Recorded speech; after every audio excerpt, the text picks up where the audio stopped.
Hey, what's up? This is German with Audio Spring Music, and today we're doing a songwriting analysis of Deftones' Passenger.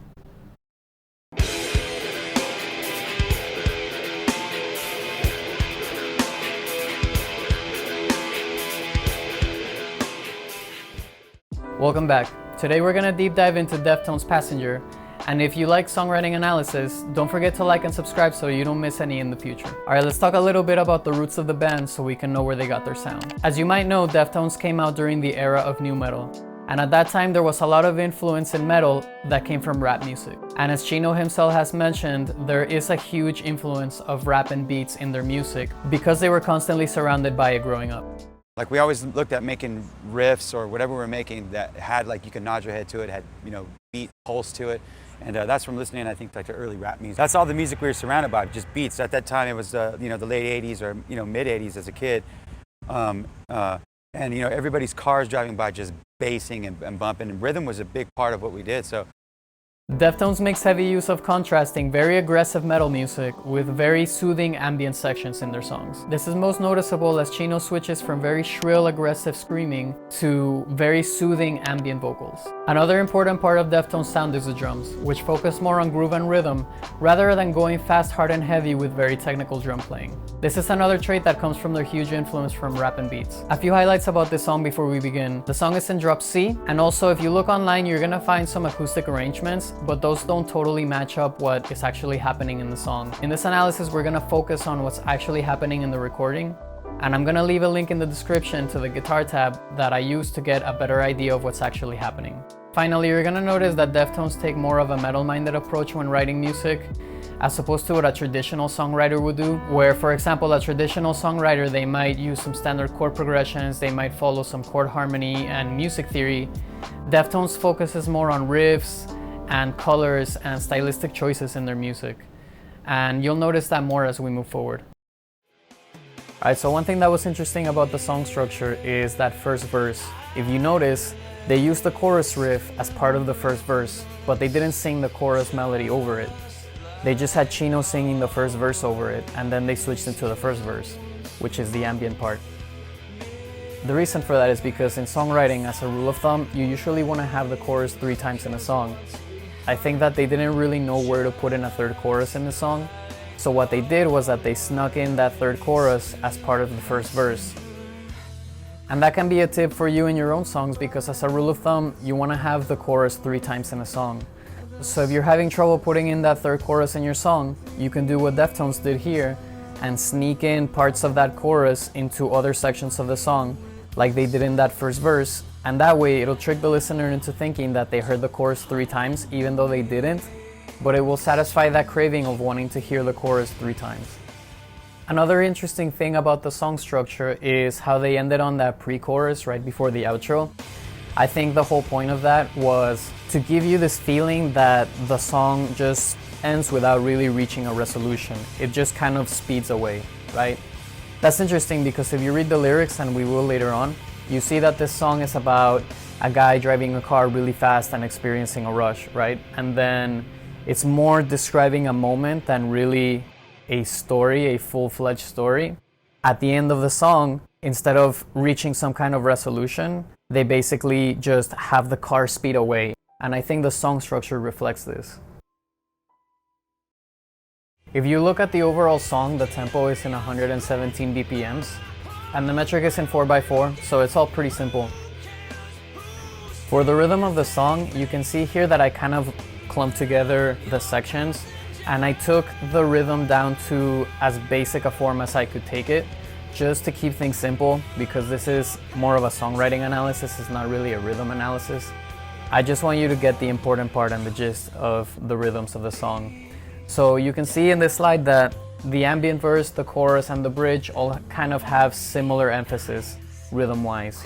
The important thing to see here is that the kick is on the 1 and the snare is on the 3. And this is just a very typical rock beat, so it provides a good solid foundation for them to do the verse, the chorus, and the bridge on. Something I wanted to mention about the verse, which I thought was really interesting rhythm-wise, is that the verse is a little bit different because it gives this feeling that you're suspended in midair, right? Correct me if I'm wrong, because I'm not a drummer, but I do feel kind of a swinging feeling to it. And I was thinking, like, how is it that this can be kind of like a 4x4 but with a triplet feel, but it's not really a 3/4? And I looked in to see what the kick and the snare are doing, and it seems to me like they're kind of switching between accentuating downbeats and upbeats, and this kind of gives a feeling that you're floating midair, and which I thought was really cool, because in this part of the song, that is what they were trying to go for. Especially if you read the lyrics, it's this feeling that you're kind of floating in midair. And I thought it was really interesting how they used the drums to complement that, because a lot of the time you think drums, you think solid steady beats, but here they use the drums to help complement the feeling of weightlessness and ambience, and I thought that was really interesting. In the pre-chorus of the song, you can see that the emphasis is different from every other part of the song, because here they're really accentuating that one. The snare comes in on the one, along with a kick, which I think they did just to fill up frequency-wise so that it didn't feel too thin. And then they have two kicks and a snare on the three. And I think this is great because the pre-chorus connects the verse with the chorus, and the verse is very spacey, so by accentuating that one with the snare, they're starting to bring a little bit of motion that will carry over to the chorus, which is very action-driven. So that's pretty much the function that the pre-chorus has, is that it brings speed back up into the song from those very ambient verses into that action-driven, intense chorus. Moving on to the chord progression, here you can start to see what I meant by that Deftones doesn't follow what a traditional songwriter would do. They go more by riffs and colors. When I say colors, I mean mostly the modes. This song is in E Phrygian, as you can see from the chart. The whole song kind of centers around the chorus riff. They do have a somewhat of a chord progression on the verse. It's not very obvious, it's kind of more inferred because of the mode that we're in. But you know, there's not like a guitar playing these exact chords or anything like that. You see then that in the pre-chorus, the guitar is pretty much just doing strumming that creates a C sus2. They use the C as the root, and then they're using D as the ninth. And that kind of creates this suspended feeling. The pre-chorus starts to bring in speed, but you're also starting to fall faster and faster and faster. Then we move on to the chorus, which is the guitar riff in E Phrygian. For the bridge, they're hitting an E and a D sharp as power chords. And because we're in E Phrygian, that E is an E minor. But then they hit that D sharp, which is not an E Phrygian. And rather than try to find out what crazy scale they switch to, because they're probably not thinking in terms of chord harmony or music theory, they're just trying to think, okay, how do I make this section sound even heavier than it already is? And then they just switch to D sharp.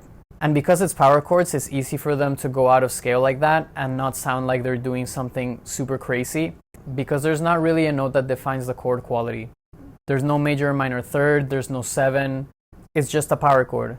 So it allows them to go out of scale without sounding like they just went off into a totally random direction. Now let's take a look at the vocals and the lyrics. And if you check out this slide, you can see that the vocal melody in the verse is in E Phrygian, but in the chorus, it's in E minor. And that means that in the chorus, they're doing an E minor over an E Phrygian, which is what the guitar riff is doing. The reason this doesn't sound bad is because these two scales have pretty much all the same notes except for one, which is the F and the F sharp. And this is a tip for you guys, where you don't have to be constrained so much by music theory if you know how to use it right. Because the way that they're using these two scales, which should conflict with each other in the song, they never hit the F and the F sharp at the same time, which is a big reason why it doesn't sound bad. You can use conflicting scales as long as most of the notes between the two scales are the same, and that you never play the notes that are different at the same time. Most of the time, it's not gonna sound bad. In this case, they never play the F and the F sharp at the same time. Okay, so moving on to the lyrics. If you wanna take a moment and just pause the video and check out the lyrics, I put them in the description so that we can talk about the content. So go ahead and take a minute to read them. Alright, so if you checked out the lyrics, you'll notice that they're very visually descriptive. And this is a trait that Chino does for a lot of his lyrics. He's known for being very visual with the words that he uses in his lyrics. You'll also notice that the content of the song is very dark and very sensual. That's also a very big Deftones thing, and I think you can see that pretty blatantly here. Also, I think that the content of the lyrics really focus more than what they're saying. It's more about the experience of a rush. They're trying to show you the experience of a rush. I think that's the whole point of this, and it's also the whole point of why this is really just a description of a moment in time. It's not a full story that starts, develops, has a climax, and ends. They're just describing a moment. They're describing a scene. The whole point of that is to express the experience of a rush, in my opinion. If we look at the lyrics, we also notice that the voice of these two singers, they represent something. Where you have Chino representing the main character in this quote-unquote scene, whereas Maynard represents kind of its alter ego. And if you notice the way they distributed the lyrics between the two singers, you can see that the guy driving the car is represented by Chino, whereas Maynard is his resulting alter ego. And I thought that was very interesting, using a guest vocalist as an alter ego. They have kind of a Dr. Jekyll, Mr. Hyde thing going for them with this contrast. And you can see that because really Chino's voice and Maynard's voice, they're not super different. You know, they're both very dark, but you have Chino's voice, which is more ghostly and cold, and then you have Maynard's voice, which is more angry and robust. So I think that really shows you this contrast between this Dr. Jekyll, Mr. Hyde kind of thing they have going on. Let's talk about the song dynamics now. Something I wanted to point out about this song is that tension is very important. And in a sense, the whole song is always very tense, because even in the parts where the dynamics are very low and things are very spacey and ambient and laid back and chill, even then you have like this kind of creeping tension, like if you were watching a horror movie. The dynamic is low, the energy level is low, but there's still like this looming tension. I think that is a big part of the song, especially in the verses, you'll notice this. So in general, the song is very tense. And you can see in this graph that I mapped out the peaks and valleys of the song, which is going to help you understand the direction the song is taking and why they make certain decisions. So as you can see, the intro of the song is just very ambient sounds. And then when they start the song with that chorus riff, you know, which I consider part of the first verse, the tension is high, right? And then they move on to that verse, the chilled, laid-back ambient verse. And then they move on to the first pre-chorus, up to the first chorus, and then they hit that post-chorus to bring the dynamic back down. But then they hit that second verse, and the dynamic doesn't go all the way down to the first verse dynamic. You know, the energy is still a little bit higher. And they do this mostly through the vocals, through callbacks between Chino and Maynard and things like that. Then they move on to the pre-chorus, which raises it back up, and then they hit that chorus, and then they hit that bridge. And to me, that bridge just squeezes out the very last bit of energy out of that chorus. So it only kicks up the dynamic up a little tiny bit. And this is why they decided to do that D sharp that I was talking about in the bridge, because they really wanted to squeeze out the most out of that section. You know, to bring it as high tension wise as they could before going back down to a verse, which leaves a lot of space. You know, there's not a whole lot of singing, there's just a whole lot of ambience, and then they slowly start creeping in vocals a little bit with variations of the verse melody. And then at the very end of the song, they just hit that pre-chorus and they go twice as long as usual to really just ramp up the energy all the way back up, and it just kind of shoots off into space, right? And it never really lands on the chorus, which leaves you as a listener kind of suspended again, because everything about this song is about leaving you suspended. This never really ends. There's never really like a resolution to this song, because like I said, it's a moment in time, it's a scene, it's not a story. And by ending with that pre-chorus, the car just drove away and there's no resolution to the story. It's like if the story started out through Chino and then Maynard, and then at the very end, the song kind of speeds off and we're left by the side of the road having seen all that happen and seeing the car just drive away really fast, right? That's what I feel that last pre-chorus does for the song. All right, so let's finish off with the songwriting tips that you can take for your own songs from everything you learned from this song. So number one, using imagery in lyrical content. As you can see, the lyrics here, they're very image driven. They're really helping to paint a scene. Sometimes rather than communicate something, it's better to show something. through the words you're using to paint a scene. Then we got tip number 2, which is communicating an emotion.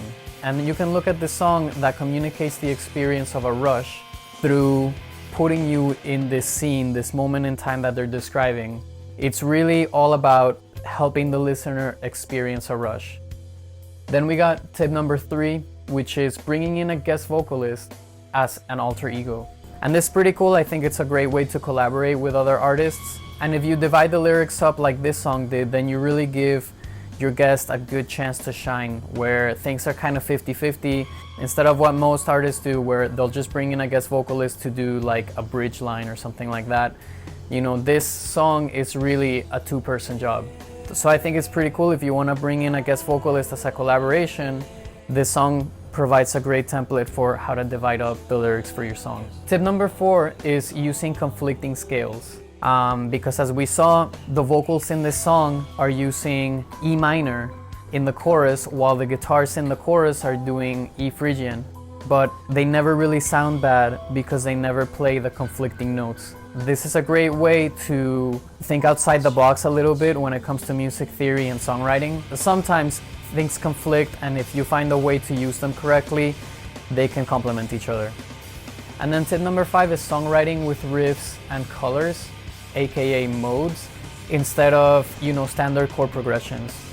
This is why you don't really need a whole lot of music theory to write songs. If you have a good ear, you don't need to know a million standard chord progressions. I mean, it helps, and it definitely helps to train your ear, making your chord progressions sound natural, but you're not limited to that. You can do riffs, you can play around with modes, and you can basically just do whatever sounds good. You don't have to write following any rules. You can just write something that sounds good, and then later on you can use songwriting guidelines to kind of edit what you made. And that way you're not constricting your creativity from the very beginning. And you can use stylistic choices too, just like Deftones used that D sharp, which is outside of the scale, just for an aesthetic, to make that section a little bit heavier. You don't have to follow rules. You can break out of that. Okay, so some final thoughts on this song. I think that the song is called Passenger because the main character in the scene is being driven by a drug, and he's watching himself as the passenger of his own actions. This would make sense given the lyrics and the way that the song is written, and the play between Chino and Maynard, where Chino would be the main character and Maynard becomes the alter ego. Another big thing that I think is important about this song is to note just how different this is from a traditional way of writing a song, where you might follow standard chord progressions or music theory or all of these music rules. You can break out of that. You don't have to follow the music rules. If you know how to do it tastefully, there's no limit to how you can write a song. But you gotta learn the rules so that you know how to break them tastefully. And that's something very important, and there's always gonna be a balance too. You can focus on riffs in one section of the song, focus on more of a standard chord progression in another part of the song, and use different rules for different parts of your songwriting process. Don't let music theory and all of these music guidelines and songwriting guidelines become a prison for you. As long as you can be coherent and get the message across and do things tastefully, there's really no limit to how you can write a song. So use your creativity, think outside of the box, and just make sure that you're doing it tastefully. Alright, so I hope this video helped you out, and please go ahead and subscribe, as it really helps out the channel, and we'll catch you in the next one.